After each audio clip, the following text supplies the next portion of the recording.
Good morning. Today is Tuesday, November 17th, and it's a white cohort day.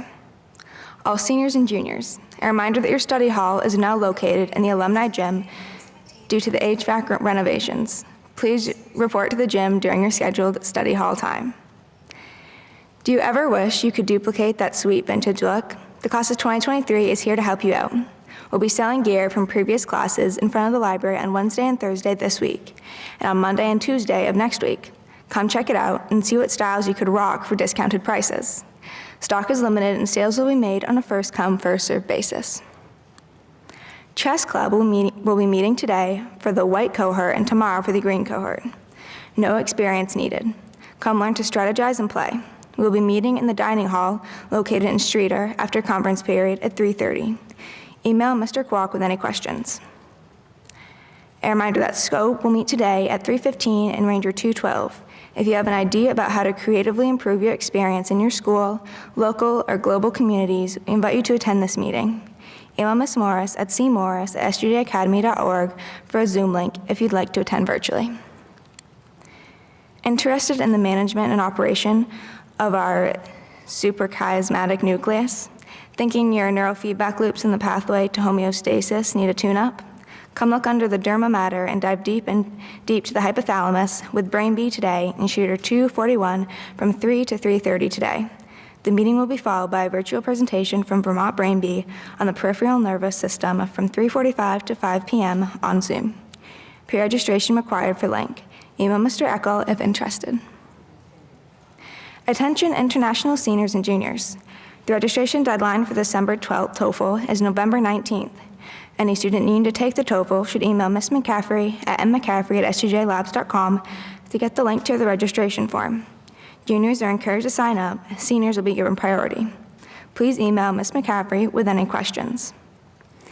And congratulations to this month's winner of Chef B's Random Act of Kindness, Mr. Badgley's advisory and Mr. Stapleford's advisory. Your advisories are the lucky recipients of Chef B's goodies for Wednesday and Thursday. And a special happy birthday today to Jose Daniel Cabas-Shuram from students and proctors in the barn. Happy birthday.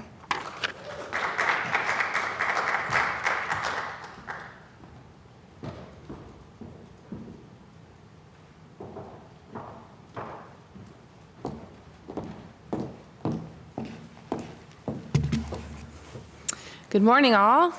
I have a message for you a little bit later, but we do have some late announcements, and we have some special guests here to do some work with you today. But the late announcement is this: the Daughters of the American Revolution Good Citizen Awards and Scholarship Contest is intended to encourage and reward the qualities of good citizenship. The award recognizes and rewards individuals who possess good citizenship qualities, dependability, service, leadership, and patriotism in their homes, schools, and communities. These students are selected by their teachers and by their peers because they demonstrate these qualities to an outstanding degree. During advisory on Wednesday, the senior class was presented with the top 3 students nominated by our faculty. They are, in no particular order, Ellie Coyle, Hannah Roberts, and Sierra Shippey. This year's DAR Award, Daughters of the American Revolution Good Citizen nomination goes to none other than Sierra Shippey. So please help me congratulate Sierra. Sierra, after chapel, you'll have to go to the guidance office with some more information about what that's going to look like. Okay, we have lots of groups that are working after school, whether they're working virtually or they're working in person on their cohort days. One of those groups happens to be the Scholars Bowl, and so Mr. Callanan is here today to share a little fun with you all with the Scholars Bowl. So please welcome to the stage Mr. Callanan.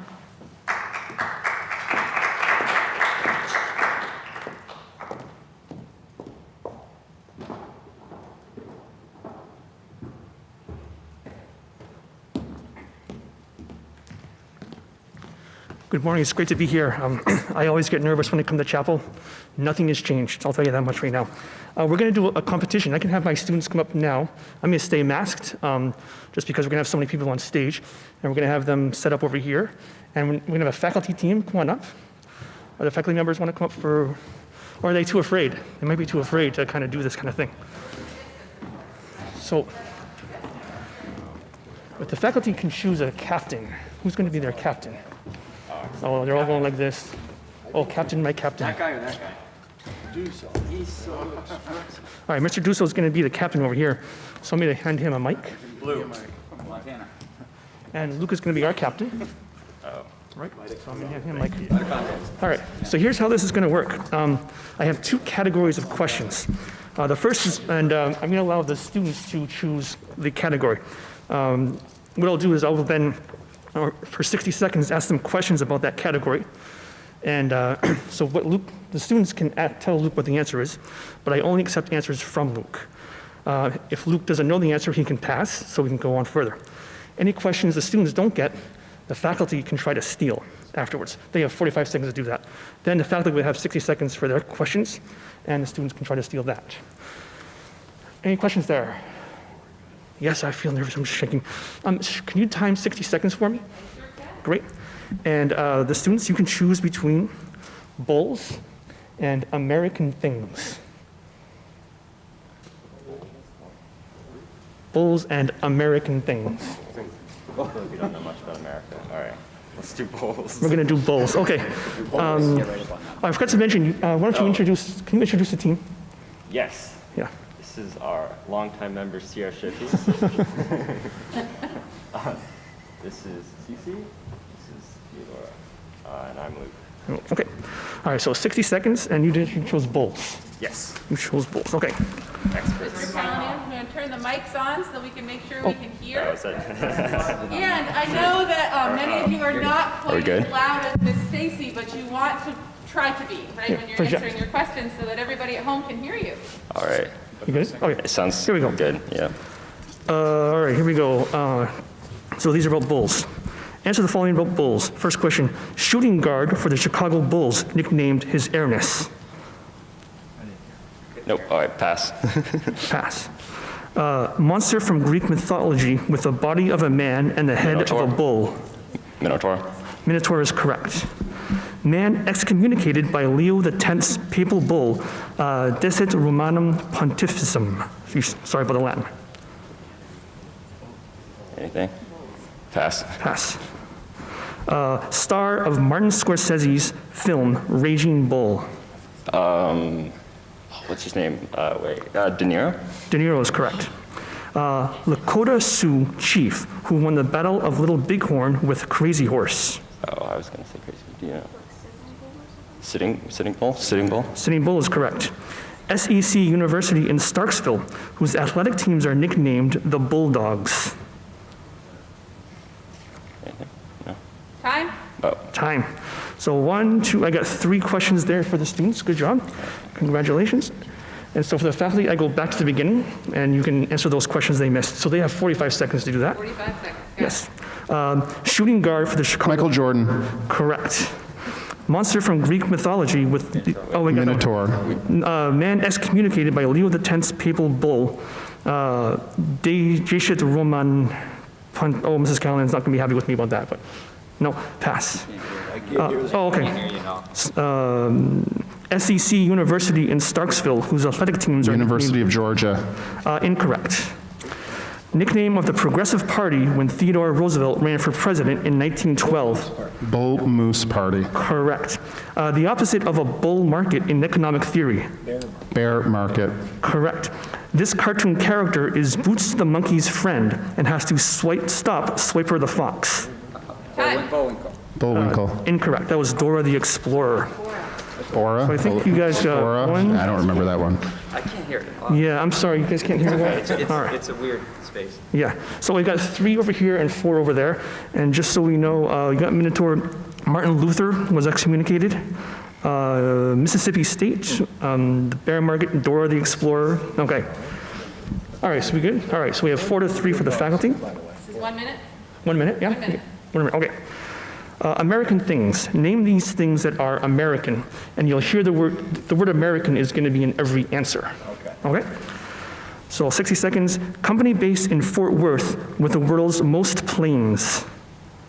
American Airlines. Correct. Reality show whose first season judges were American Idol. correct. 1999 Best Picture winner starring Kevin Spacey. American Beauty. Correct. Either FX anthology series created by Ryan Murphy. Pass. Labor union that merged with the CIO in 1955. AFL. Correct. Unincorporated U.S. territory whose capital is Pago Pago. American Samoa. American Samoa is correct. Credit card company that had a partnership with Costco until 2016. American Express. Correct. 2004 album by Green Day that includes Wake Me Up When September Ends. This American Idiot. American Idiot is correct. Line of dolls created by Pleasant Rowland, noted for its diversity. Time. Okay, wow. 1, 2, 3, 4, 5, 6, 7 correct there for the faculty. So students, we're going to see if you can steal some of these back. All right. So 45 seconds. Either FX anthology series created by Ryan Murphy. We're guessing American Horror Story. What's that? American Horror Story. American Horror Story is correct. All right. Line of dolls created by Pleasant Rowland, noted for its diversity.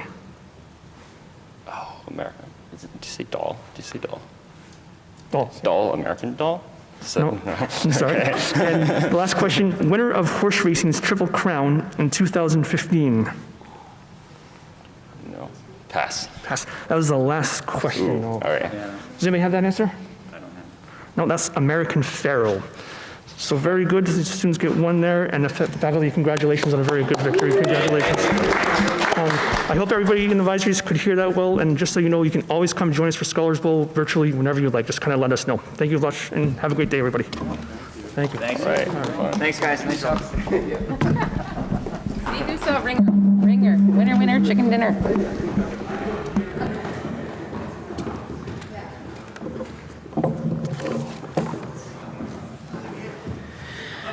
Okay, we have some time this morning, and so I did want to share a little bit with you, but special thanks to you, Mr. Callanan, and to all of you who have joined us, the Scholars Bowl. Important that we continue to seek out ways to bring ourselves together, but also to build on our inquiry. The past few days I've had some really important conversations with teenagers, I think, some harder than others, but many of them on the same theme. How to handle things when life throws them things that aren't so good, or what to do when things are hard. How you might feel when you've screwed something up or disappointed someone or messed up a relationship that you've been dealing with. It's hard, especially now, to kind of carry that weight because you don't necessarily get to see the same person in school every day. You're not interacting with everybody in person all of the time. And sometimes it's easy just to kind of excuse the behavior, move on, and hope for the best, or send a text and hope that things are going to be okay. If you were to ask me 5 years ago how I would have handled those kind of conversations in my class or in my office, I would have been looking for ways to maybe fix something or figure out how I can help them deal with some kind of pain that they're dealing with. I think the truth is that many of us who are in education want to help, and sometimes that means we want to shelter people from the pain that they're feeling, or so that they won't feel the hurt of their mistake. Parents are like this too, and so I can imagine that you've been there as well. Many of you know the term and the idea of the mama or the papa bear, if you will, and look at something not so glorious that might happen with our cubs. And the truth is that the only person that is dealing with the situation is the only one that can help fix the situation, right? You can't fix someone else's mistakes. They have to kind of turn the mirror in and take a look at themselves and figure out what's necessary for change and what the rest of us can do. And what the rest of us can do is really just listen, show empathy, and just ask, what do you need? Or how might I help? The story I'm about to share, I've shared from this stage, but I think that it's true right now in this week before Thanksgiving break. And some might argue that we should be changing the message because of the times in which we live. But I want to push back on that a little bit and say that it's our relationships that we've formed with our students, with our advisees, with the people that we work with, that makes the message today more important, I think, than ever. The conversations that I had just yesterday reminded me of a story that I had once heard about the baseball coach giving the presentation to the audience of coaches. And they all thought that they were showing up and going to learn something new about some pitching technique or how to inspire their players to greatness, something that we all wonder about as teachers. How do we inspire you to greatness, especially in a time of a pandemic? For some reason, right, these are the same reasons that teachers go to conferences when we're not in a pandemic or take courses, right? So we can help our young people around us aspire to something, some version of themselves that can help them on their journey. The shortened version of what was said in the presentation was basically about this 70-year-old retired college coach who showed up to speak in front of an audience of baseball coaches. And home plate hung around his neck, and the white of the plate facing outward towards the audience. He spoke for 25 minutes and said to the audience, "You're probably wondering why it is after these 25 minutes that I have home plate hanging around my neck." And he said, "I might be old, but I'm not crazy," to the audience, and they chuckled, but he wanted to share what he had learned about home plate in his 70 years of life. He asked the audience of baseball coaches, "Do you know how wide home plate is in Little League?" And someone in the audience answered 17 inches. And he said, "That's right. How about during Babe Ruth's day? How big was home plate then? 17 inches, somebody said." And he asked high school coaches that were in the room, right? A bunch of hands went up. We asked the question again, how wide is home plate in high school? 17 inches. And the college coaches, again, 17 inches. So you get the point. He asked the question to the big league pitchers, or people who were in the audience. What do we do with people who are in the majors who can't throw the ball over 17 inches? And somebody in the crowd was a little bit snarky and said, "Well, we throw them back down to the minors," right? But the old man took the moment to say, what we don't do is this. We don't say, if you can't hit the 17-inch target, that we'll make it 18 inches, or we'll make it 19 inches, or we'll make it 20 inches, because then you'd have a better chance at hitting it. So then he asked the coaches in the room, what do you do when your best player shows up late to practice? What do you do when the person in the room who might be able to make the most difference in your classroom doesn't show up or doesn't work as hard as they can? What happens when a player acts out opposite of what the team culture might be or the class culture might be? Do we hold them accountable or do we widen the plate? It's a good question.